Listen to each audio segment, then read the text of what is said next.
आज 31 जुलाई एवं 1 अगस्त 2023 को दिल्ली के जंतर मंतर में सहारा इंडिया सहित 150 प्लस कंपनियों का पैसा फंसा हुआ है। तो उसके खिलाफ सरकार के खिलाफ या कंपनियों के मालिक के खिलाफ धरना प्रदर्शन हो रहा है दिल्ली के जंतर मंतर में। वो लाइव आपको दिखाते हैं, वहाँ जितने भी संगठन के अध्यक्ष हैं वो लोग क्या बोलते हैं, क्या बताते हैं। जो हम लोग को गुमराह कर रहे थे 10 साल से 15 साल से बाकी कंपनियों के एजेंटों ने और मैनेजरों ने, वो सारा चीज़ का पोल यहाँ पे खुल रहा है और सरकार का भी पोल यहाँ खुल रहा है। सारा चीज़ यहाँ पे आपको स्पष्ट दिखाई देगा, जो भी है सारा चीज़ आपको ओपन यहाँ पे दिखाई देगा। आप वीडियो को अंत तक देखिए। हम सार्वजनिक जीवन में हैं और सार्वजनिक जीवन में हैं तो जनता के लिए हैं। हमारे ठगी पीड़ितों की आकांक्षा थी, उनकी भावना थी कि हम दोनों ही नहीं बल्कि तमाम संगठन, तमाम साथी मिलकर इस लड़ाई को लड़ें। और लोग ऐसा सोचते थे और ये सत्य भी है कि अगर हम मिलकर लड़ेंगे तो जल्दी भुगतान हो जाएगा, उनकी पीड़ा कम होगी। तो जन भावनाओं की आदर करते हुए, उनका सम्मान करते हुए, और दूसरे हमारे बीच में कोई ऐसा टकराव भी नहीं था, कोई निजी लड़ाई तो थी नहीं कि साहब ज़मीन बट गई हो। तो दोनों भाई एक हो गए। दोनों भाई क्या, आज तो दसियों भाई एक हुए हैं। देखिए आप, मंच पे तमाम संगठन आए हुए हैं और भुगतान वर्ष 2023 हमने घोषित कर दिया था। उस पर तो स्वयं अमित शाह मोहर लगा चुके हैं, चाहे फर्जी मोहर लगाई। उन्होंने कहा मैं भुगतान करूंगा, लेकिन अब आज के बाद से वास्तविक भुगतान शुरू हो जाएगा। चाहे वो लोग सहारा इंडिया परिवार के पीड़ित हों, चाहे PACL पल्स के, चाहे टोगो, GCA, Bike Bot, Hello Taxi, Top Ride, Science City, Samriddha, Sai Prasad, जितनी भी हैं, विश्वकर्मा, HBN, मैत्री, 3 लाख कंपनी है। तमाम के पीड़ितों का भुगतान आरंभ होगा। क्योंकि ये जनसलाब आप देख रही हैं, आज हजारों लोग हैं जंतर मंतर पर, भीड़ समा नहीं पा रही है। हमारे राष्ट्रीय अध्यक्ष आदरणीय सूरजदीन विश्वकर्मा जी की मेहनत का परिणाम मैं इसको कहूँगा। हमारे आदरणीय भाई अभयदेव शुक्ला जी का संघर्ष, और मैं क्या कहूँ अपने बारे में, मैंने तो सेवा भावना से निकला था।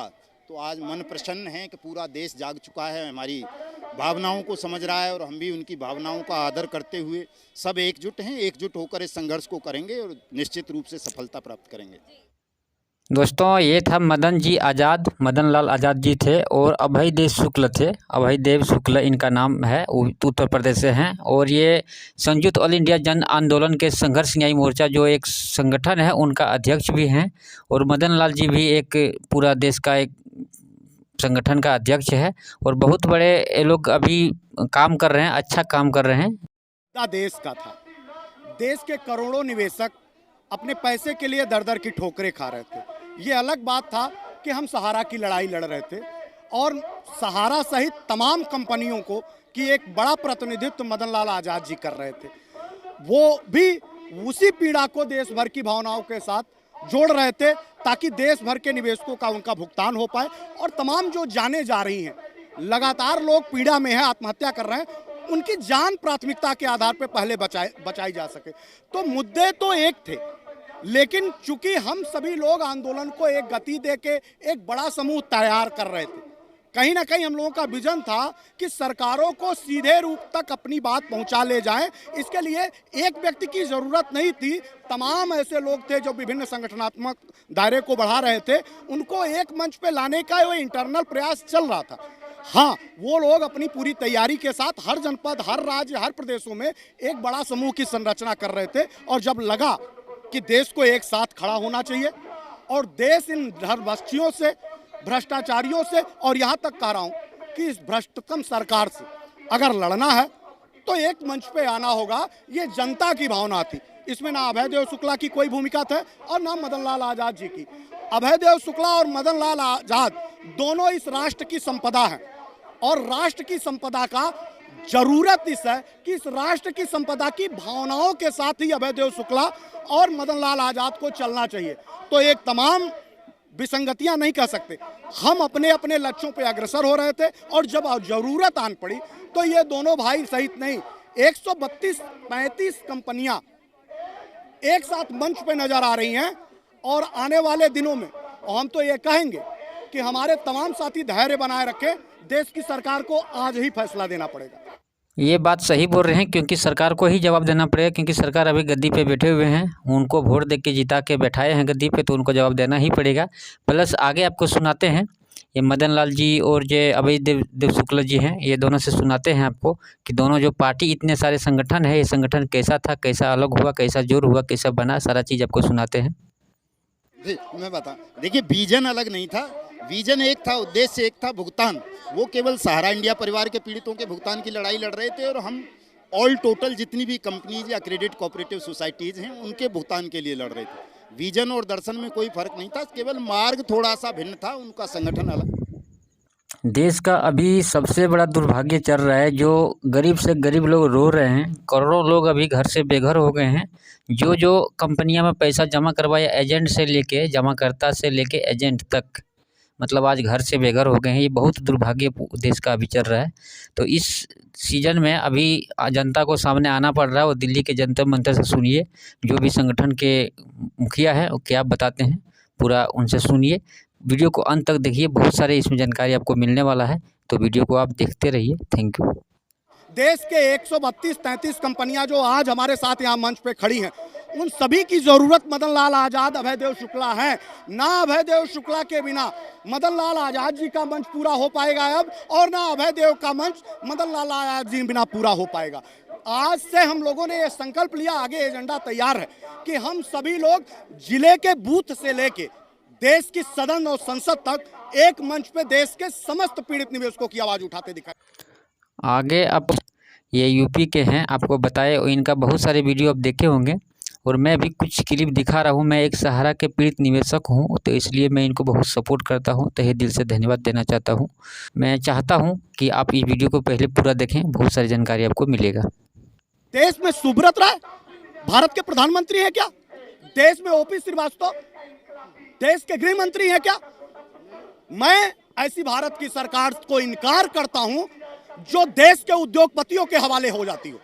देश के प्रधानमंत्री अगर सुब्रत राय हैं और पोर्टल अगर सुब्रत राय के कहने पे लॉन्च हुआ है, तो हम सभी पोर्टल का बहिष्कार करते हैं। मैं उनकी किसी बात से मानने का इनकार करता हूं। निश्चित तौर पे देश की सरकार गरीब, पीड़ित, शोषित, वंचितों के लिए बनाई जाती है, कोई उद्योगपतियों के गुलाम नहीं होती है सरकारें। और यह जो संवैधानिक व्यवस्था होती है वो देश को पीड़ित व्यक्तियों के लिए न्याय देने के लिए व्यवस्था होती है, ना कि उद्योगपतियों के झोली में जाके देश के करोड़ों निवेश का पैसा डुबा देने की बात करती हो।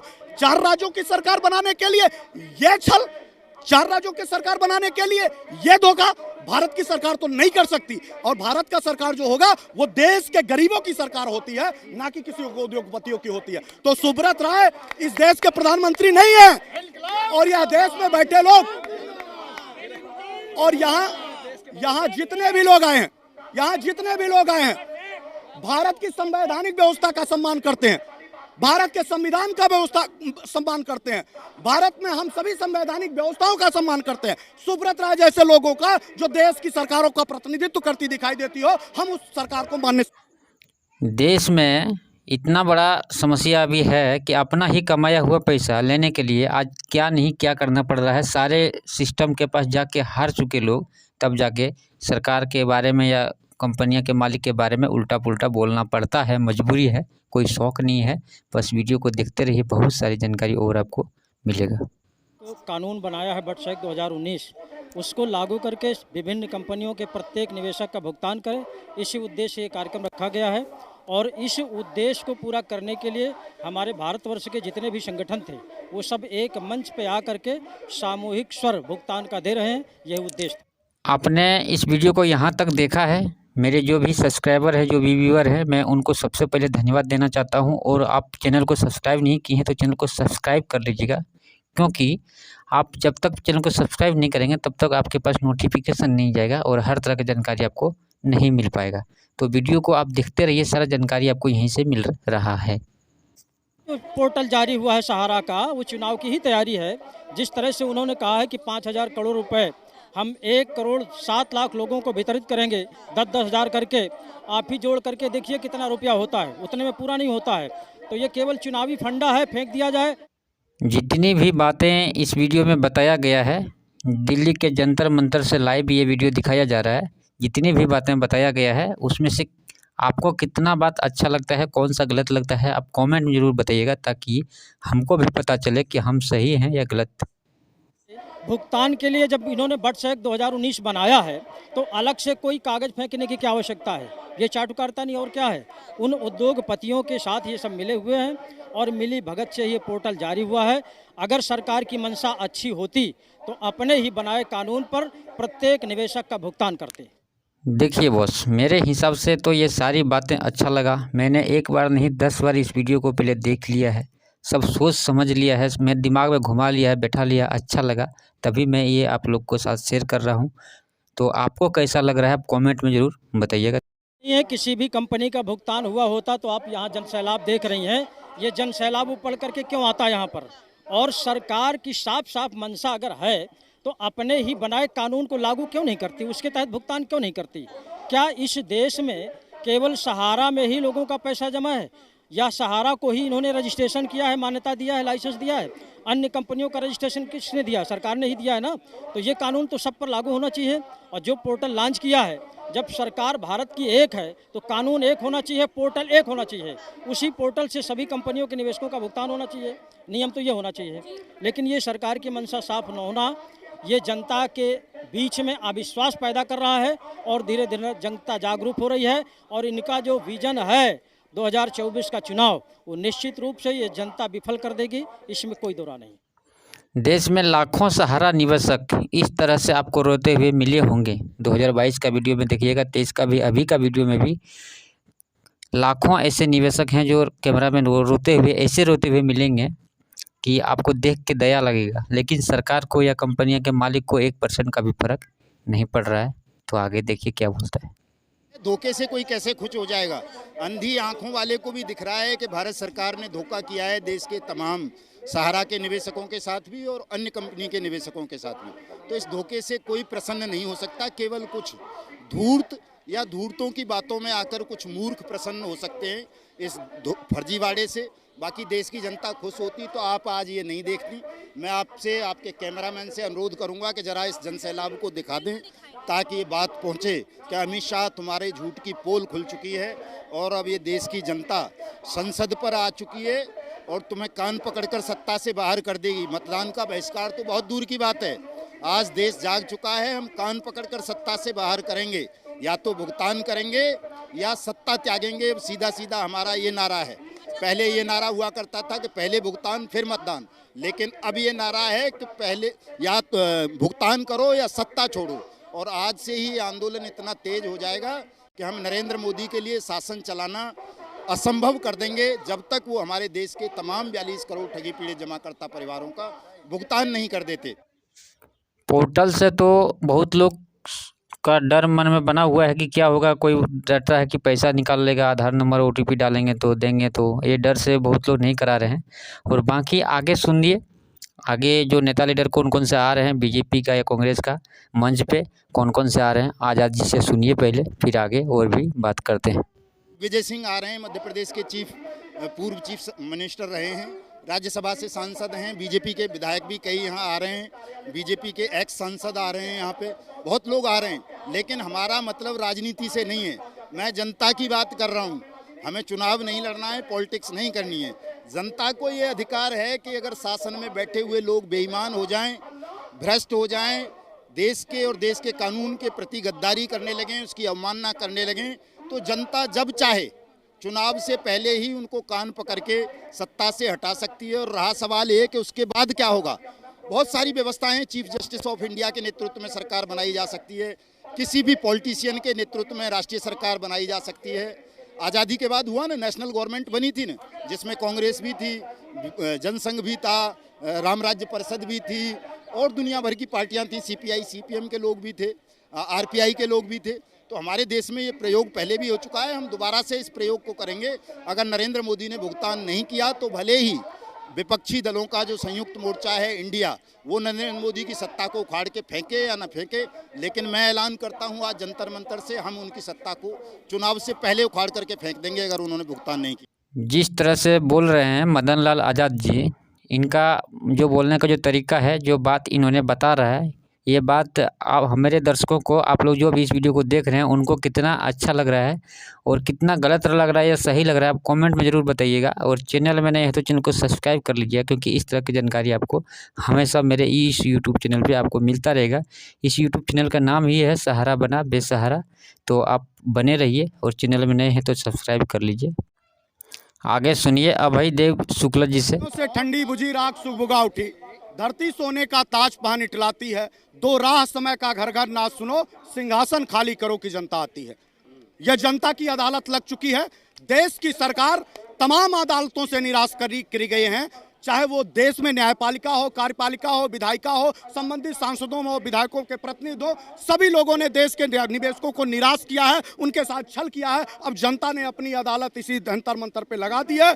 यही कोर्ट में फैसला होगा और ऑन द स्पॉट फैसले में सरकार को जवाब देना होगा, सुप्रीम कोर्ट को जवाब देना होगा। सुप्रीम कोर्ट भी उतना ही जवाबदेह है, उतना ही जवाबदेह है। मैं आज देश के तमाम लोगों के माध्यम से, मंचों से माध्यम से कह रहा हूं कि कहां है वो सुप्रीम कोर्ट, कहां है वो सुप्रीम कोर्ट जो न्याय की देवी मानी जाती है। न्याय की देवी में आंखों में पट्टी बांधे न्याय के इंतजार में अंतिम व्यक्ति ये कहता है कि न्याय देरी से मिलता है, लेकिन न्याय मिलता ही है। लेकिन 10 साल, 20 साल, 25 साल, 3 लाख से 4 लाख और 4 लाख से 44 करोड़ लोग आज सर पे दर दर की भटक रहे हैं। और ये सुप्रीम कोर्ट 10,000, 5,000 रुपए का ऑर्डर करने में सहयोग भूमिका अदा करती है और कहती है 10,000 ले लीजिए और करोड़ों रुपए आपका भुगतान हो जाएगा। ये सरकार को मदद करती है, सिस्टम को मदद करती है और उसी के आड़ में सुब्रत राय को मदद करती है। सारे मुकदमे खारिज कराने की जिम्मेदारी भारत सरकार ने तमाम राज्यों पर दे दिया है।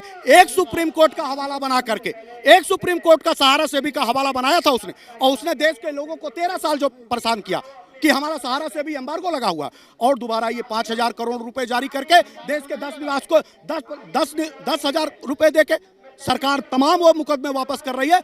उसमें भारत की सरकार, भारत की व्यवस्थाएं, न्यायपालिका, कार्यपालिका, विधायक और माननीय सुप्रीम कोर्ट भी, सीधे शब्दों में मैं कहता हूं माननीय सुप्रीम कोर्ट भी उसमें मिली हुई है, संरक्षण दे रही है। इस नाते सुब्रत राय देश छोड़ के कभी भी भाग सकते हैं। उनके पासपोर्ट जारी कराने के लिए उनको तमाम आरोपों से मुक्त किया जा रहा है। तो इस नाते अब जनता आई है, ये निकलेगी ना। आप कह रही हैं, हमारे तमाम साथी इस बात को कह रहे हैं कि एक सहारा का मुद्दा नहीं है, ये देश के 13 करोड़ निवेशक सहित देश के 44 करोड़ लोगों से ज्यादा का मुद्दा है जो विभिन्न सोसाइटियों में है। लेकिन एक बात मैं कहूंगा कि अगर इतिहास रचना है तो एक लक्ष्य के साथ आगे बढ़िए। वो सारे लोग जितने संगठन के लोग हैं, जो भी हमारी टीम के लोग हमारी भावनाओं के साथ जुड़े हुए हैं, आज यहाँ पे हैं, उन सभी का सूद समेत वापस ब्याज के साथ भारत सरकार को एट ए टाइम देना पड़ेगा, एट ए टाइम निकलना पड़ेगा और एक लक्ष्य के साथ उनको झुकाना पड़ेगा। सरकार को तो हमने वैसे ही झुकाया है। देखिए ये बात तो सही है, कोई भी हम लोग के साथ में सपोर्ट में जो भी सहारा निवेशक हैं उनके सपोर्ट में कोई नहीं आ रहा है। हर जगह हम लोग जा चुके हैं, कोर्ट कचहरी थाना, जहां भी सहारा के खिलाफ या जितने भी कंपनी हैं उनके खिलाफ मैं तो कई बार सेबी ऑफिस भी जा चुका हूं, लेकिन कोई फर्क नहीं पड़ा है। तो आगे सुनिए अभय देव शुक्ला जी से, ये क्या बता रहे हैं, आगे क्या निर्णय लेंगे हम लोग। अध्यक्ष साहब, चाहे मदन लाल आजाद जी हों, चाहे धनखड़ साहब हों, चाहे और भी तमाम संगठन के लोग हैं, एक संकल्प लेके इसी जंतर मंतर से जाएंगे और देश की विधानसभाओं के समेत सारे लोगों को, जनप्रतिनिधियों को उनका आईना दिखाएंगे। मैं इसी मंच से आपके फिर पूछ रहा हूं कि हम विरोध करने जा रहे हैं भारत की सरकार से, लेकिन कौन सा ऐसा राजनीतिक दल है जो हमको खुलेआम मदद करने लेके आता है। हम देखते हैं कि कौन से ऐसे राजनीतिक दल के लोग हैं, पार्टियां तो नहीं बोल रही, उनके जनप्रतिनिधि भी नहीं बोल रहे हैं। आखिर कारण क्या है, क्या कारण है भाई? आप सब लोग सुब्रत राय से मोटी रकम ले लिए हैं, भाजपा प्रचार कर रही है, ऐड डाल रही है, टीवी चैनलों पे दिखा रही है, उसके विरोध में आप मणिपुर तमाम झगड़ा हिंदू मुसलमान में अपनी बात डिबेट पे रख रहे हैं। लेकिन कोई विपक्ष का व्यक्ति, बड़े लीडरान आज सहारा प्रबंधन तंत्र, पोर्टल और तमाम चिटफंड सोसाइटियों, कंपनियों के खिलाफ नहीं बोलता दिखाई दे रहा। आखिर उनको किस आधार पे हमसे वोट लेना होगा? हम कोई ऐसा निर्णय लेंगे कि वोट जनप्रतिनिधियों को ना देके विकल्प के रूप में दे देंगे, लेकिन अगर जनप्रतिनिधि हमारी बात नहीं रखेंगे तो भाजपा को जितना हम कह रहे हैं उससे ज्यादा कहीं जवाबदेही उन विपक्ष के लोगों को भी देना पड़ेगा। जितने भी बात इस वीडियो में बताया गया है सारे बात से मैं सहमत हूं, इसलिए मैं इस वीडियो को आप लोग तक पहुंचाया हूं। जो भी इस वीडियो को यहां तक देखे हैं मैं उनको तहे दिल से धन्यवाद देना चाहता हूं। और जो भी सहारा के सपोर्ट में जो भी न्यूज़ चैनल वाले हैं जिनका भी वीडियो है, मैं उनको तहे दिल से नमन करता हूं, मैं उनको तहे दिल से धन्यवाद देता हूँ, नमन करता हूँ। मैं आपको क्या बोलूँ, आप सर्वश्री हैं जो सहारा के सपोर्ट में नहीं, हम लोग के सपोर्ट में हैं। मैं आपको बहुत बहुत बहुत धन्यवाद देता हूँ। न्यूज़ चैनल वालों को, जो झारखंड के एक न्यूज़ का नाम याद नहीं आ रहा है, एक ये न्यूज़ चैनल वाले, जो भी न्यूज़ चैनल वाले हैं, 5-6 न्यूज़ चैनल वाले हैं जो सहारा के खिलाफ हम लोग का वीडियो दिखाता है। और बाकी बड़े बड़े चैनल वाले जितने हैं वो तो सिर्फ धर्म के बारे में दिखाता है, हिंदू मुस्लिम करके अपना चैनल का व्यूज बढ़ाता है। बस वही चीज़ होता है। आप बड़े बड़े चैनल वालों को देख लीजिए, आपको रोज़ ना रोज़ कोई कुछ ना कुछ बहाना देश में मिलेगा उनको, और बड़े बड़े बात बोलेंगे, और बस गरीबों के लिए उसमें कोई भी फ़ायदे का चीज़ नहीं मिलेगा। तो इस वीडियो में इतना ही। थैंक यू, धन्यवाद, good night, goodbye, bye bye.